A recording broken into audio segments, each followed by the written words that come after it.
بسم اللہ الرحمن الرحیم۔ السلام علیکم۔ صدقہ بن مرداس نے اپنے والد سے روایت کی ہے کہ انطاکیہ کے مضافات میں نے ایک اونچی جگہ پر 3 قبریں دیکھیں جن پر کچھ اشعار لکھے تھے۔ پہلی قبر پر لکھا تھا، زندگی سے وہ شخص کیا مزہ لے سکتا ہے جو یہ جانتا ہو کہ خداوند عالم اس سے باز پرس کرے گا اور اس سے بندوں کے ساتھ کی جانے والی ناانصافیوں کا بدلہ لے گا اور جو نیکیاں اس نے کی ہیں ان کی جزا دے گا۔ دوسری قبر پر لکھا تھا، کیا لذت پائے گا وہ شخص جو یقین رکھتا ہو اس بات پر کہ ایک دن اچانک اس پر موت آ ہی جائے گی اور اس کی ساری بڑائی اور اس کا غرور چھین کر اس مٹی کے گھر میں ملا دے گی جس کا وہ مستحق ہے۔ تیسری قبر پر لکھا تھا کہ کیسے مزے لوٹے گا وہ شخص جس کا رخ ایک ایسی قبر کی طرف ہے کہ جس کی گھاٹ جوانوں کو بوڑھا کر دیتی ہے اور چہرے کے نقوش کو مٹا دیتی ہے اور بہت جلد جسم اور جوڑوں کو بوسیدہ کر دیتی ہے۔ یہ تینوں قبریں ایک ہی صف میں کوہان کی شکل میں بنی ہوئی تھی۔ راوی کہتا ہے کہ میں ایک بوڑھے شخص کے پاس جا کر بیٹھ گیا اور اس سے کہا کہ میں نے تمہاری بستی میں ایک عجیب بات دیکھی ہے۔ اس نے پوچھا کیا دیکھا ہے؟ تو میں نے اس سے یہ واقعہ بیان کیا۔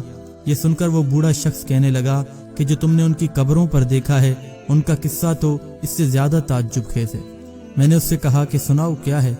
اس نے کہا کہ یہ قصہ 3 بھائیوں کا ہے۔ ان میں سے ایک بڑا عہدیدار تھا جو بادشاہ کے ساتھ رہتا تھا اور شہروں اور لشکروں کے انتظام پر مامور تھا۔ دوسرا ایک مالدار تاجر تھا، وہ بھی بادشاہ کے خاص لوگوں میں شامل تھا۔ اور ان میں سے تیسرا بھائی ایک عبادت گزار شخص تھا جو اللہ کی عبادت کے لیے اپنے آپ کو فارغ کر چکا تھا۔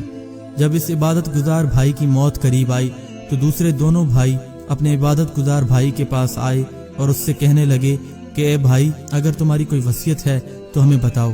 تو جواب میں اس عبادت گزار بھائی نے کہا کہ اللہ کی قسم میرے پاس کوئی مال نہیں ہے کہ میں جس کی وصیت کروں، اور نہ ہی میرا کسی کے اوپر قرض ہے کہ جس کے لینے کی وصیت کروں، اور میں نے اس دنیا میں ایسی کوئی چیز بھی نہیں چھوڑی ہے کہ جس کے لوٹنے کا اندیشہ ہو، تو میں تمہیں کیا وصیت کروں؟ پھر اس کے عہدیدار بھائی نے کہا، اے میرے بھائی، یہ میرا مال تیرے سامنے ہے، اس میں سے جو چاہے وصیت کرو۔ یہ سن کر اس عابد شخص نے اس سے منہ پھیر لیا۔ پھر اس کے تاجر بھائی نے کہا، اے میرے بھائی، تجھے میری کمائی اور کثرت دولت کا پتہ ہے، شاید تیرے دل میں کسی بھلائی کا ارمان رہ گیا ہو جس کو مال خرچ کیے بغیر حاصل نہ کیا جا سکتا ہو۔ یہ میرا مال تیرے سامنے ہے، تم جو چاہے حکم کرو، میں اسے پورا کروں گا۔ یہ سننے کے بعد وہ ان دونوں کی طرف متوجہ ہوا اور کہنے لگا کہ مجھے تمہارے مال کی کوئی ضرورت نہیں ہے، لیکن میں تم دونوں سے صرف ایک وعدہ لینا چاہتا ہوں جس کو تم پورا کرنا اور اس میں وعدہ خلافی نہ کرنا۔ اس نے کہا کہ جب میں مر جاؤں تو مجھے غسل دے کر اور کفن پہنا کر ایک اونچی زمین میں دفن کر دینا اور میری قبر پر یہ اشعار لکھ دینا، زندگی سے وہ شخص کیا مزہ لے سکتا ہے جو یہ جانتا ہو کہ خداوند عالم اس سے باز پرس کرے گا اور اس سے بندوں کے ساتھ کی جانے والی ناانصافیوں کا بدلہ لے گا اور جو نیکیاں اس نے کی ہیں ان کی جزا دے گا۔ پھر اس نے کہا کہ جب تم یہ کام کر لو تو 3 دن تک روزانہ میری قبر پر آیا کرنا، شاید تمہیں کوئی نصیحت نصیب ہو۔ اس کی موت کے بعد اس کے بھائیوں نے ایسا ہی کیا اور اس کا عہدیدار بھائی اپنے لشکر کے ساتھ 3 دن تک اس کی قبر پر آتا اور اتر کر ان اشعار کو پڑھتا اور رونے لگتا۔ جب تیسرا دن ہوا تو لشکر کے ساتھ حسب معمول آیا اور اتر کر رونے لگا۔ پھر جب اس نے واپسی کا ارادہ کیا تو اس نے قبر کے اندر سے دھڑام کی آواز سنی۔ اس سے پہلے کہ اس کا دل اس آواز کے خوف سے پھٹ جاتا، وہ گھبراہٹ اور خوف کے عالم میں وہاں سے واپس ہوا۔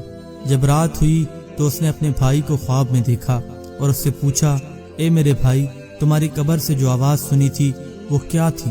اس نے کہا کہ وہ ہتھوڑے کی آواز تھی۔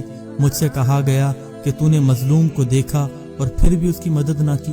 چنانچہ وہ شخص غمزدہ حال میں اٹھا اور اپنے بھائی اور دوسرے خاص لوگوں کو بلایا اور کہا کہ میں سمجھتا ہوں کہ ہمارے بھائی نے جو اپنی قبر پر اشعار لکھنے کی وصیت کی تھی اس کا مقصد مجھے تنبیہ کرنا تھا، اور میں تمہیں گواہ بناتا ہوں کہ آئندہ میں تمہارے درمیان نہیں رہوں گا۔ چنانچہ اس نے سلطنت کی امارت چھوڑ دی اور وہ پہاڑوں اور صحراؤں میں رہنے لگا اور وہاں عبادت الہی میں مصروف ہو گیا، یہاں تک کہ اس کی موت کا وقت قریب آیا۔ اس وقت وہ چرواہوں کی ایک جماعت کے ساتھ تھا۔ جب اس کے بھائی کو خبر پہنچی تو وہ حاضر ہو گیا۔ اے بھائی، کوئی وصیت نہیں کرنی؟ اس نے کہا، میرے پاس کوئی مال نہیں کہ جس کی وصیت کروں، لیکن تم سے ایک وعدہ لینا چاہتا ہوں کہ جب میں مر جاؤں تو میری قبر تیار کر کے مجھے میرے بھائی کے پہلو میں دفنا دینا اور میری قبر پر یہ اشعار لکھ دینا۔ کیسے لذت پائے گا وہ شخص جس کو یقین ہو کہ ایک دن اچانک اس پر موت آ جائے گی اور اس کے غرور اور تمام بڑائیوں کو چھین کر قبر کی اس مٹی میں ملا دے گی جس کا وہ مستحق ہے۔ پھر 3 دن تک میری قبر پر آیا کرنا اور میرے لیے دعا کرنا، شاید اللہ مجھ پر رحم فرمائے۔ چنانچہ اس کی موت کے بعد اس کے بھائی نے اس کی وصیت پر عمل کیا، روز اس کی قبر پر آ کر روتا اور اس کے لیے دعا کرتا۔ جب تیسرے دن دعا کرنے کے بعد واپس ہونے لگا تو اس نے ایک شدید آواز سنی جس کو سن کر اس کی عقل زائل ہونے کے قریب ہو گئی اور وہ بے چینی کے عالم میں وہاں سے چلا گیا۔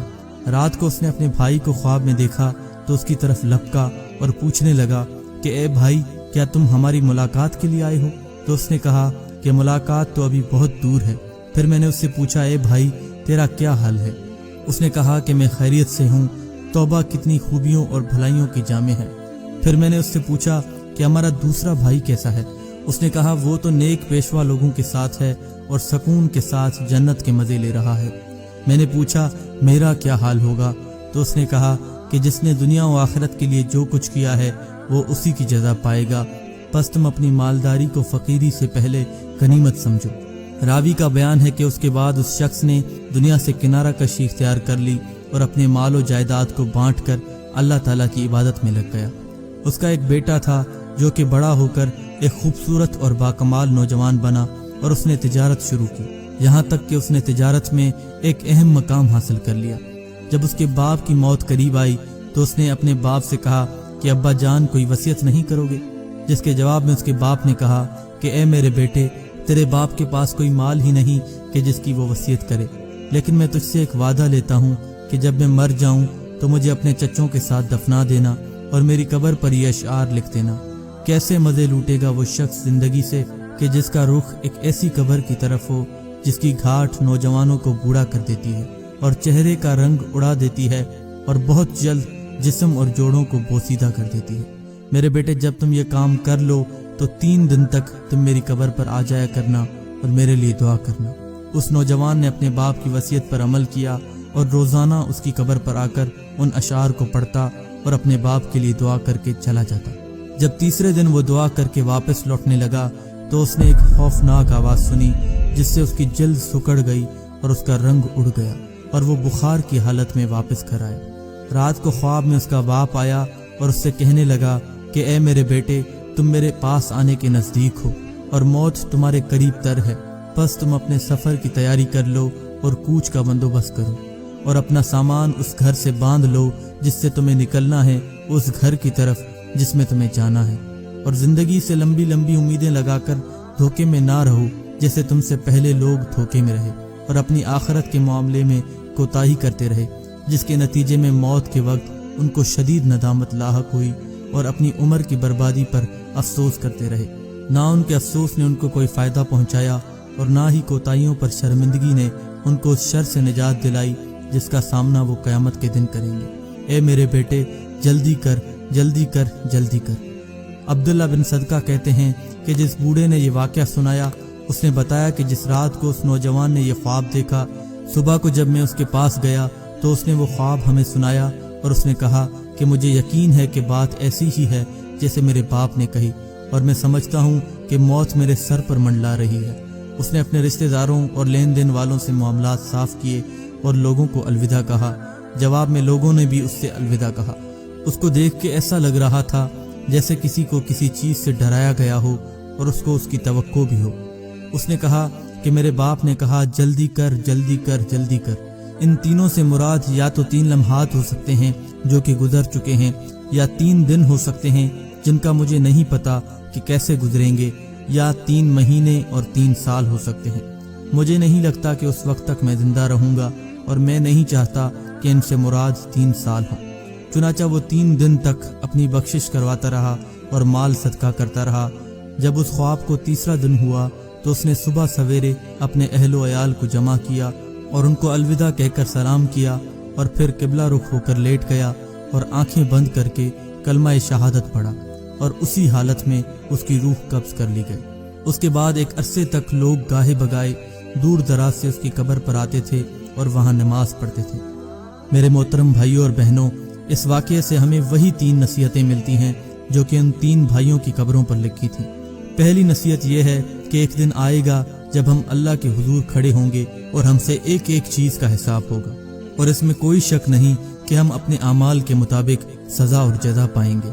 لہٰذا جو شخص اس بات کا ادراک کر لے گا وہ اس جھوٹی دنیا کی رنگینیوں کے مزے لینا چھوڑ دے گا اور نیکیوں کے پلڑے کو بھاری کرنے میں مصروف ہو جائے گا۔ دوسری نصیحت یہ ہے کہ ایک دن اچانک موت ہمارے دروازے پر دستک دے گی اور ہماری شان و شوکت، دولت و ثروت، عزت و عظمت کو چکنا چور کر کے قبر کی مٹی میں ملا دے گی۔ جو شخص اس چیز کا ادراک کر لے گا وہ دنیا کی تمام لذتوں کو بھول جائے گا اور اپنی موت کی تیاری میں لگ جائے گا۔ اور تیسری نصیحت یہ ہے کہ قبر ایک ایسی خوفناک منزل ہے کہ جس کی گھاٹ تمام نوجوانوں کو بوڑھا کر دیتی ہے اور ان کے چہرے کا رنگ اڑا دیتی ہے اور بہت جلد ان کے جسم اور جوڑوں کو بوسیدہ کر دیتی ہے۔ جو شخص اس بات کا ادراک کر لے گا وہ اپنی جوانی پر اترانا چھوڑ دے گا اور اپنی جوانی کو دنیا کی ان جھوٹی لذتوں میں برباد کرنے کے بجائے اپنی آخرت کو سنوارنے میں وقف کرے گا۔ اور اس واقعے سے ہمیں یہ بھی معلوم ہوتا ہے کہ بے شک جو سچے دل سے اللہ تعالیٰ کی طرف رجوع کرتا ہے تو اللہ تعالیٰ اس کی تمام دعاؤں کو قبول فرماتا ہے۔ اس لیے ہمیں بھی چاہیے کہ ہر حال میں اللہ تعالیٰ کی طرف رجوع کریں۔ اللہ تعالیٰ ہم سب کو اس واقعے سے سبق حاصل کرنے اور اس پر عمل کرنے کی توفیق عطا فرمائے۔ آمین یا رب العالمین۔